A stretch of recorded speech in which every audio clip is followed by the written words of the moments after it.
As far as dual locks, Gav, we've got an array of clients. What are you seeing? What are we bullish on? Definitely got two clients on the board right now. Both are looking in school zones. One is sort of the eastern corridor, East Doncaster. The other is on the sort of the southeast corridor. So for them, the strategy is find a good site, build a good dual lock, not go over the top, sell one and live in the other. Wait and see what happens with the markets, but as we say, control the controllables, find the right site, do the due diligence, manage it properly, deliver it properly, and you'll be all right. I think probably one of the things I'm more excited about this year is just that we're able to work with a broader range of clients. There's more people we can look after. When are people estimating a rate cut? What's going to happen in 2025? I'd love to be able to tell you. No, the truth is... Welcome to the Development Tank, powered by ReadyBuild, bringing you the best price and value in knockdown rebuild and dual occupancy projects. If you're planning a single or a dual home build, book a call with me. Just scan the QR code on your screen or visit littlefishproperty.com/call to get started. And for all the property nerds out there, head to littlefishnetwork.com/free to unlock exclusive insights, property tools, and the best online property community in the game, completely free. Let's get into the pod. Hey guys, welcome back to the Development Tank. Here we are, 2025. What's it going to bring? Firstly, appreciate everyone tuning back in. Hope everyone had a great holidays. I've got Gav here, the guru. Today we're going to talk about what 2025 is going to bring from a macro point of view. What are they saying with interest rates? What are they saying with the market? Then what are we seeing here in this building, Little Fish? What are we looking at from a product point of view and what opportunities that we think are going to work this year? So what are we looking at? We're looking at single story dual occupancy, single story builds, smaller, 40 squares, 50 squares. So we're going to talk about how we're pulling it together and how we're seeing it to create a margin in your property investments. And as everyone knows, that's what we do. So Gav, mate, welcome back. Happy New Year. It's good to get back in the office and you know, look at strategy for this year and touch our clients again and really get the ball rolling and try and get them sorted out. Yeah, 100%. I know we spoke over the break. I think you were heading down to sunny Anglesea with the crew, mate. So well done to you, Super Dad. But we were talking about different offerings in different areas because as we know with property, different areas, I think, hold different opportunities from a block size perspective, from an overlay perspective, zoning perspectives, and then obviously the resale perspective in those suburbs is super important to get all that right and then what product will go in that area. And I know we were having a great conversation about the different products and offerings that we'll be able to bring to the market, probably more so from a ReadyBuild range, which everyone knows about from 2024, which we explained and we went deep on and we'll continue to go deep on. But finding those builds that are a bit cheaper, we think they're probably going to be big in 2025. But we had a great conversation about creating different products to suit different areas and we're seeing margins again. So it's pretty exciting. Yeah, look, as you know, we've got so many runs on the board with our custom builds over the years. And we've had so many clients that have, you know, really been charging into that segment, if you like. But with every project that we get for a custom client, there's so many that we have to turn away because we just don't have a product for them. And having, you know, the build costs come up the way they did, still got great projects on the board, but it just sort of made us think, well, how can we look after these other clients? So we've just been, as we've discussed, I guess, over the last few months of the podcast last year, looking into those areas. So as you say, yeah, being able to find products that can really service those clients that come to us that are motivated, but just might not have a large budget or the stomach to take on the risk of a larger custom project. Yeah, for sure. And I think when people would come to us, leads would come in, jump on the phone. For a long time there, our bottom probably price point for a total project cost was $3 million. We'd like to see maybe a bit more, which, you know, it's big bickies and it's sort of kept even trending a little bit higher where we're excited and we'll touch on today and we'll probably keep touching on throughout the first quarter of this year is getting people in at 1.5, 2 mil, 2.5 mil potentially, depending on location and sort of product and building and development that'd be done. But looking at those opportunities and speaking to some sort of sales and marketing companies that look for these opportunities, these packages for their clients, and talking to a lot of those people, they're talking about coming back to Melbourne. They've turned the boat around, the WA and the Queenslands and these hot areas, they're the ones that need to figure out where are we going to go next. The boat's turning around and they're coming back to Melbourne. So that's the word on the street, Gav. There's no way to hide that Melbourne's been in the bucket for the last couple of years. So great time to be buying, and we can touch on that. But yeah, it's really, we've gone out and we've looked around and we've trying to work out how to use our skill set that we've got. The way that we run projects is so streamlined. So we've gone out and looked for opportunities where we can apply that, the strong skill set that we've got in delivering projects with our systems and so forth, and being able to apply that to different, market segments. So, finding a project that might be in a regional town that we can now service because of the products that we have to offer, we can still manage the risk, we can still find the profit, and we can still service clients. So it's really all the things that we really focus on in here for those higher end projects, but just applying them to different segments of the market. Yeah, 100%. I'm super excited by it. I must admit, I found myself on REA over the break. Just, we've touched on some of the floor plans, with our builder, and a few of them started to flow through before Christmas, and just seeing where they would go, how much they cost, how much land cost, what the resales would be, creating equity, and then looking at a hold strategy as well, being in that sort of neutral to positively geared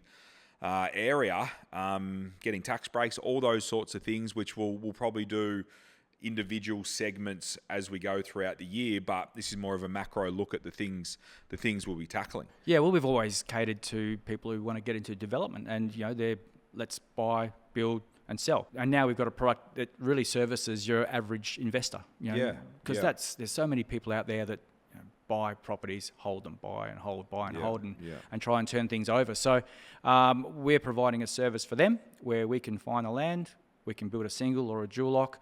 And we'll touch on a couple of strategies there in a bit, but then providing with a product that they can hold, increasing equity and the value of their asset.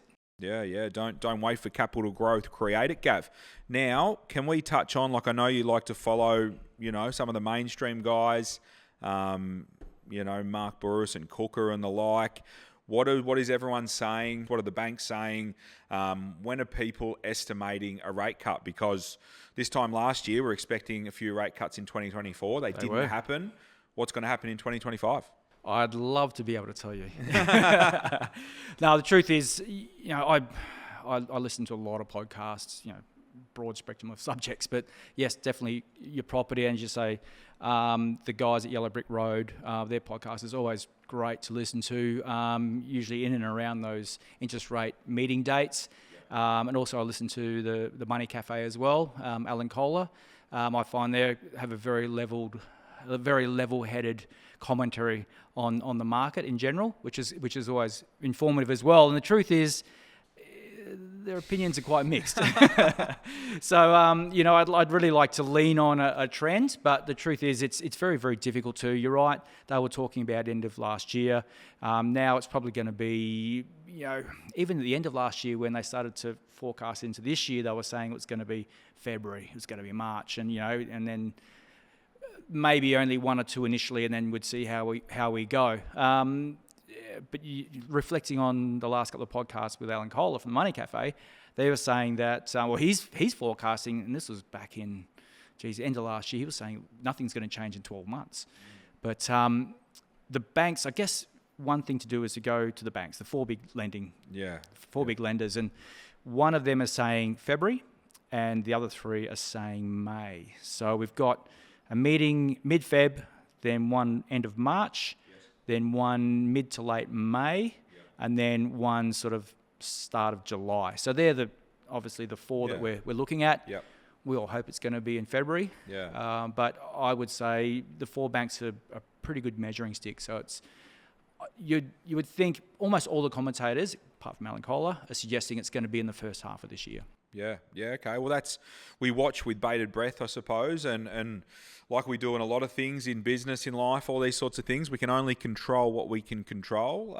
We can hope and wish for certain variables to happen outside our control, which will help things, but we can only control what we can control. So that's good, Gav. Thanks for those updates. As far as what are we doing in here, the things we can control, what are the things we're looking at? And I'll probably put this into two segments.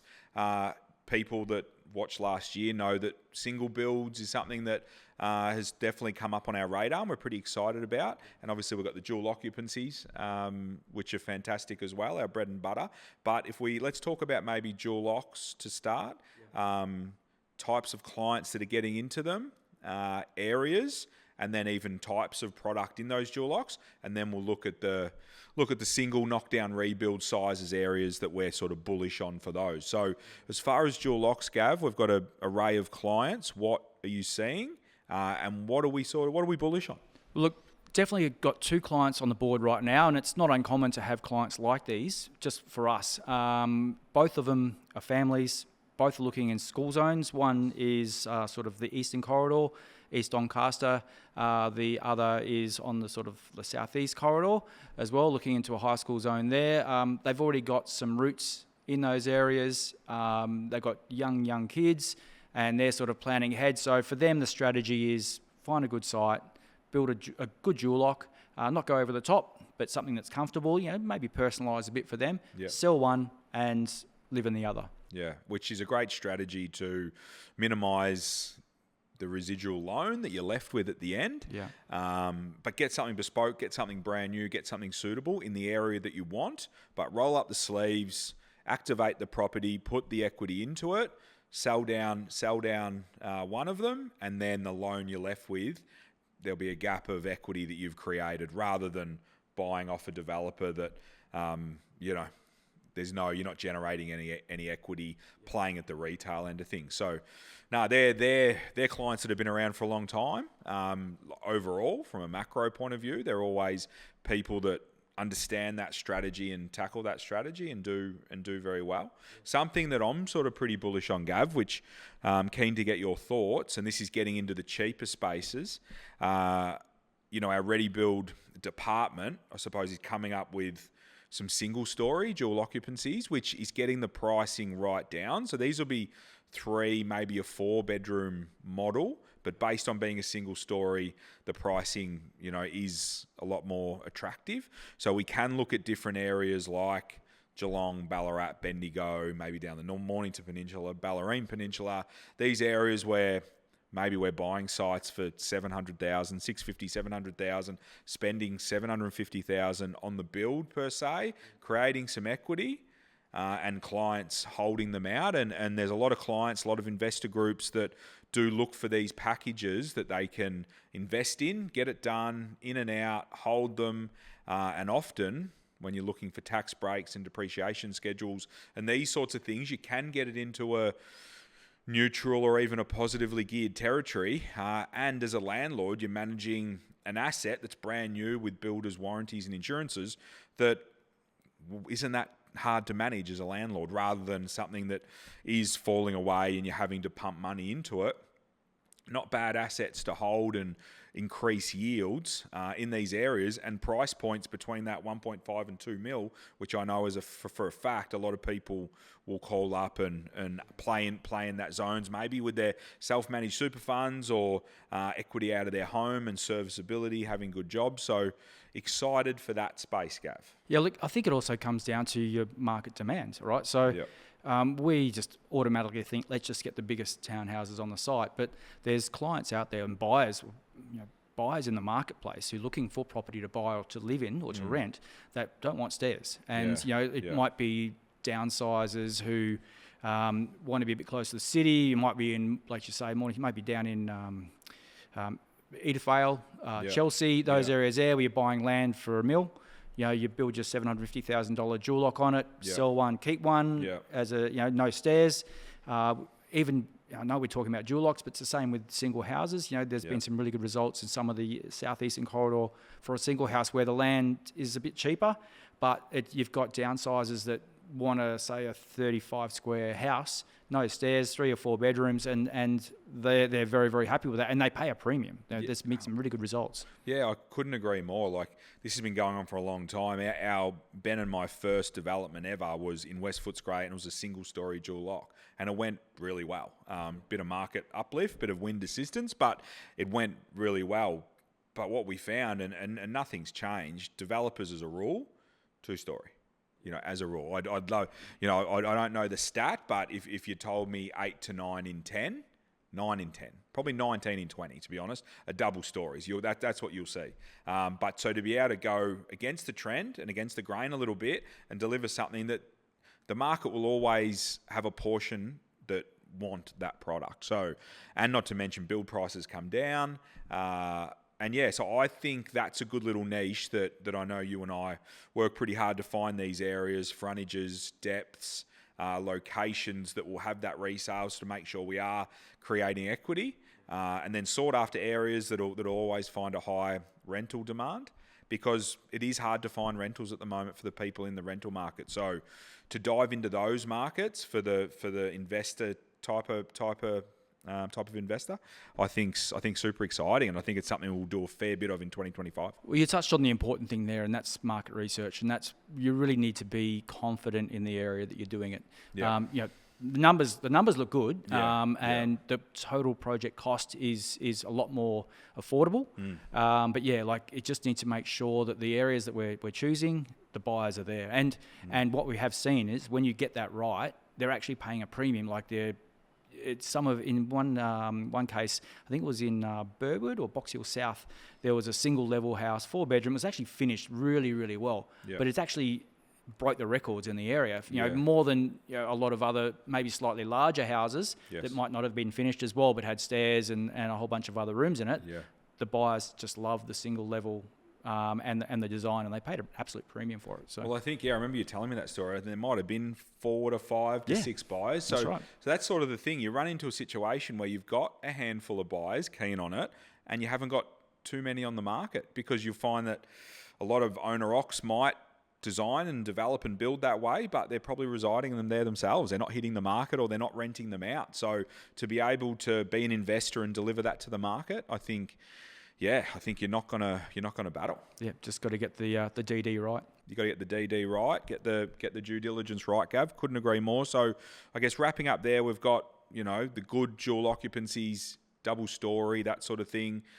Probably the ReadyBuild range we think will still be hot in 2025, whilst real estate prices recover and build prices probably hopefully ease off a bit. Like, touching on that, I know we spoke about before the pod, chatting to builders, we know that there's less work out there, so they are scrimmaging and working hard to win builds. So that's an encouraging sign. That's a good thing. I guess our designs, our custom builds particularly, we never over design them, but they're a great product. Yeah, so the builders they want those projects, so they're willing to be a little more competitive. Correct, and we saw that in particular late last year with a couple of contracts that went out right on that last week, and with a bit of competition and that competitive tender process that we do run with our custom build and custom build process, that the builders come for it and they found some money, they found some savings. So that was really good to see for our clients, because there was a time there 6-12 months ago potentially that the price was sort of the price, and you didn't find those savings from their initial submission. It was, we couldn't keep up with the changes. Yeah, correct, 100%. And as the months went on, the price went up. So excited from that custom front. But I think in 2025, real estate, those resales need to recover a bit still and build confidence in the feasibilities. So we still need to be looking efficiently to build and look at those cost savings, which you need to all the time, but definitely to create that margin, we need to do. I think that time's coming as well. Like, as we've mentioned here before, the core of our business has been doing all these custom builds, and we love doing them. They're a great product. Yep. And it's just been a bit tight over the last 12 months to make those feasibilities stack up. But I think that later in this year or even early next year, as the property market resale values start to catch up a bit, and come and meet the new construction costs we deal with on a daily basis now, I think that there's going to be I guess, less risk and more appetite by some of our investors to get into those projects. Yeah, I couldn't agree more. Like it has got squishy, and we haven't sort of shied away from that, and that's why we've made certain moves and figured out certain things that we can do to make sure that margin still exists for our clients. But there's no doubt as that opens up, and once it opens up, if you're there and you're in the way of it, it'll be great outcomes. Great outcomes for everyone. We've got population growth still fully turned up and turned on. We've got people, that maybe thought Melbourne was a bit on the nose. That's turning around. So you've got a few different factors that and the interest rates when they do eventually happen.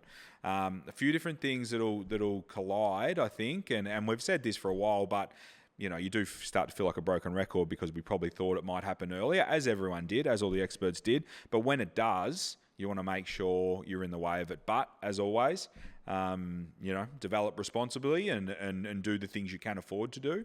But if you can afford to do it, there's sort of no better time to get involved, especially if you've got a holding strategy or at least maybe holding one, selling one.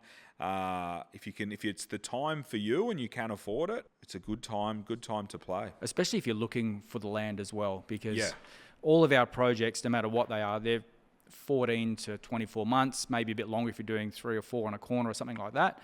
And, it's going to be a completely different landscape in that time. And, if you're buying between now and, as we were discussing earlier, middle of the year, and even if we do get 2 interest rate cuts by July, say, again, coming back to all the commentators I listen to, it's a bit mixed. Some agents say, oh, look, it's just going to blow up because I've got all these people sitting on the fence. And then you listen to some commentators that I think it's probably going to be a little more progressive in its growth. You might see a bit of a bump initially, and then it might plateau out a bit, but it's just going to be that safe sort of, I guess, build over time. And I guess even as a developer myself, if you could tell me that the market was going to increase, say, 5% per annum over the next 5 years, for me, that's safe. That's like, well, I don't mind taking a few risks or putting money in to something if I can be guaranteed a 5% increase. And I'm not saying we're going to get that, but considering where we are right now, it's only going to head in a direction similar to that. At some point. Yeah. So, and like you said, these things take time. These things can't pop up overnight. So, but coming back to that, sorry, is that if you're going to be taking in something like that, really buying land over the next 6 months, all of us will be experts when we look back in 12 to 18, say, of course. Of course. But in saying that, it just takes, especially when the media is sinking the boots in, you need a bit of confidence and some gonads to rock and roll. So. Well, let's see how much influence our Prime Minister has, because he's holding onto his hat to call an election, and he would love nothing more than to go to an election with an interest rate cut on the board. We'll see how much influence he has. So I don't know if he's got much at all. So that's good, Gav. So we've got some. Yeah, we've got some bullish items there. Some. I think what I'm getting out of that, some different levels, some cheaper entry levels from a total project cost perspective, which is super important. So make sure everyone stays tuned and hit that subscribe button, because if you're in the market to activate property and be active in property, and that, you might be over the next 12 months, this is a station and a channel that you need to dial into so you can follow along and keep up to date, keep educated with what is actually happening out there. Because even now, I was driving around on holidays, and on the news it said that real estate had come off X amount we're seeing that 4 months ago. But I guess the data is always historical data because it's always in the past. And as they get it and it flows through, it creates headlines. So, by the time the media gets hold of it, starts to turn, we're going to see it turn, because we're boots on the ground, before the media tells you. So jump on here, hit subscribe, and make sure you follow along. But different price points, different products, creating equity, that's the theme of 2025 with the dual locks. I want to get into single homes, knockdown rebuilds, because I know you're super pumped with those, Gav. And we're creating different offerings to suit different block sizes, which we think we've got a strategy, very confident we've got a strategy that will create a margin from buying the land, build very reasonable, but a very sought after product in these particular suburbs. Yeah, and that's right. And again, it comes back to where's the market at, what are people are buying. And we have actually touched on this a couple of times in the podcast late last year where we spoke about Baldwin. But, what we're doing is we're looking at these particular areas, the particular buyers in these areas. So coming up with, big provincial style houses in Baldwin versus more design focused, 50 square, 4 to 5 bed with great living area and outdoor living areas, in your Bayside areas. And then now also looking to the inner north where your blocks aren't 800 square metres like they are in Baldwin. Yeah. They're 500, maybe even less with a smaller frontage. And what's a product that we can put on there that suits the market that they want to see, that they want to pay for, that we can find that same margin in. Yeah, I'm super excited. I spoke to, here's a case study. I spoke to a potential client a couple of weeks ago. Bought a property in Fairfield. Love it. Near Station Street. Near the train station. Great spot. Great spot. Tree-lined streets, all this sort of stuff. It was a 480 square metre site. Never going to be a dual lock. It actually had a massive tree in the way of another crossover, but too small for a dual lock anyway. And we hassled our builder to, hey, let's get something that fits on this block. They come up with a plan, a standardised plan that they had, and we're building these plans out as we go. 40 squares, 5 bed. 5 bed. It looked good. Still look backyard, the whole lot, and priced at a point that this prospective client that there's money in it all day long. They're going to make money. So, and not to mention the product for those areas to be a 400 to 500 block to get a standalone 40 square home, specced up nicely, everything done, fully turnkey. It's going to be hot. We put extra juice in it, so we'll make it our own, and we'll building or designing, your spec list for a house in the inner north or in that area versus Baldwin, they're polar opposites, aren't they? You've got to know your markets. That's right. So it's it's we've got money in it to do exactly that, and maybe a couple of curved walls here and there because they like that over there, and it's still making great money. Yeah, correct. I couldn't agree more. And skipping the town planning process, so your timing's a lot quicker, but get it finished, get it styled, get the sheer curtains in there, get it all looking the goods. Again, going back to the supply-demand, talking about your single-story products, these products, there's not as many people doing them. That's what we know. Approvals are down. And you've got a marketplace that when they do them, they probably live in them. You know, so as far as an investment strategy, it's quicker, it's cheaper than doing, buying a bigger site and doing a bigger build with a development on it, a dual occupancy. There's a demand. But then there's less of them out there, and there's a demand. Standalone home, always very sought after. So I had a media outlet email come through to me today, one of the prominent ones, and it was just like 10 most clicked stories for 2024. And I think it was number 2 or 3 was a story about another 100 builders going bust. So out there in the headlines, there's still a lot of apprehension with home buyers, home builders, people who have a property that want to build a house or are out there looking for a house and they're just still very, very nervous about builders.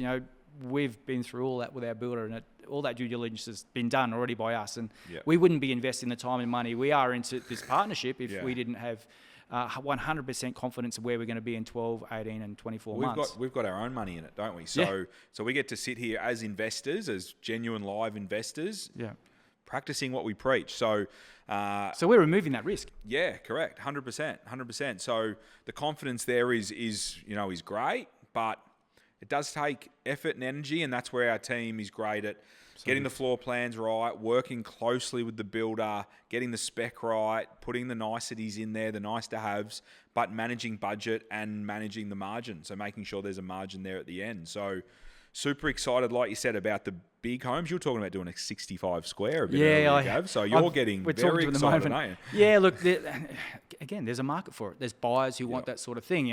It's not everywhere, and it's it's certainly not going to be in Brighton, but it's probably in areas like Baldwin and that where people just expect that sort of thing. And yes, the way that it's structured to go from say 55 squares to 65 squares or 50 to 65, the actual extra cost proportionately is a bit lower. So if there's a high demand for that type of product in that area and there's money there in the street, then let's service that. Let's do it. But again, like as you say, with our team, we've got one happening in Brighton East, which we've touched on, looking really good. But we've gone through it with Build Her, our interior designer, and we've made quite a few changes actually, and they're all awesome. Yeah, correct. And I think 100%, that's the value. Like the bones, we get the bones, but then we dial it in to make it bespoke and make it one of one, rather than some, I guess, some builders and some people out there that there's a danger of these things popping up around you. We make it bespoke, we make tweaks, but again, we manage budget and we make sure there's a margin there. So again, super excited with the big ones, the big singles, but then I'm probably even more bullish, I think, on getting into better suburbs of Melbourne. That traditionally the suburbs that are closer in, they were smaller subdivisions way back then, that are closer to your 400, 500 square metre sites, 550 even, that aren't going to be dual occupancy sites, might be struggling to be sold because developers aren't interested in them, and you dive in and you're able to pick them up and turn the project over quite quickly. Like I said, furnish them, window furnishing, style them, the whole lot, and go to market with them, which you'd be pretty bullish with a standalone 40 square home, Gav, brand new in a sought after suburb, even in a flat market, which hopefully by the time these ones we're buying in this first quarter, probably be talking middle of next year, middle of 2026. Hopefully we're better times. Rock and roll margins. Yeah. And you mentioned also earlier about maybe even some regional areas, going for, I guess, people with a smaller budget, if you like, picking up land for what, 600-700, even a bit less, and building for similar to that, if not less. Yeah, correct. And providing a great asset that I can either hold on to or potentially make some money. 100%. And that's the thing. I think it's about finding out demand, which is for sure super important, but then the supply aspect of it. You look in any area that you're interested in, and you show me a 40 square brand new home ready to go, full turnkey. Not to say they're not out there, but geez, they're not everywhere. But with I guess the little fish touch, the design, the spec, the sort of, I guess, the personalised touch to the design and the living spaces. To make it bespoke and make it considered, I think, super important. So the age-old thing, get the supply-demand metrics going in your favour and then deliver on it. A lot of things can go your way. Yeah. Beautiful. Gav, great chat. Super excited about 2025. There's some great products that we've got coming through the pipeline that I know our clients are going to enjoy, and they're going to maximise and they're going to profit from, and they're going to prosper. But yeah, we'll wait and see what happens with interest rates. Wait and see what happens with the markets. But as we say, control the controllables, find the right site, do the due diligence, manage it properly, deliver it properly, and you'll be all right. I think probably one of the things I'm more excited about this year is just that we're able to work with a broader range of clients. There's more people we can look after. Clients that we've worked with in the past over the last couple of years. Remember family on Market Street, etc. They're just so wrapped that once you've found your property and all the numbers are in place and they break ground, they're just so, I guess, happy that they've been able to get to that point with confidence. Yeah, true. So we can now do that with a lot more people. Yeah, couldn't agree more, Gav. And that's the thing. This is, as we know, this can be a very fruitful exercise, but you need to do it properly from A to Z, from start to finish. So you don't want to be one of those horror stories. So if you're keen to do it, you just got to do your research, do your due diligence, partner with the right people, and get from A to Z properly, and then do it again and keep going. So, no, couldn't agree more, Gav. Super excited about 2025. We'll get into it. We'll no doubt see you in a week or two, looking at more sites, looking at different sites, different opportunities. And that's something, guys, make sure you hit that subscribe button, because the products and the areas and the strategies and opportunities that we've mentioned just now, we'll deep dive into them in a case study format, which everyone knows who's been around here a long time. Fisher will know, he'll vouch. We'll deep dive into the numbers and show you exactly what we're doing and how we're doing it. So stay tuned, because that's going to be the gold. Yeah, look, we're always open book here. We're always going to have clients who want us to help us out. So for us, we've got to have a good year, but any other time that we can provide information to help other people out there to make the next step for themselves, happy to do whatever we can. Yeah, 100%. So, yeah, keen to show people from a case study point of view what the numbers look like, the areas, that we're doing these in, showing floor plans, getting people excited, showing people what we're seeing and educating them. So, yeah, pumped, mate, and we'll see you in a couple of weeks. Thanks for the insights. Great. As always. Look forward to it. Nice work, Gav. Please like, share, subscribe. Anyone that's going to get value out of that, please send it over to them. And as always, happy developing.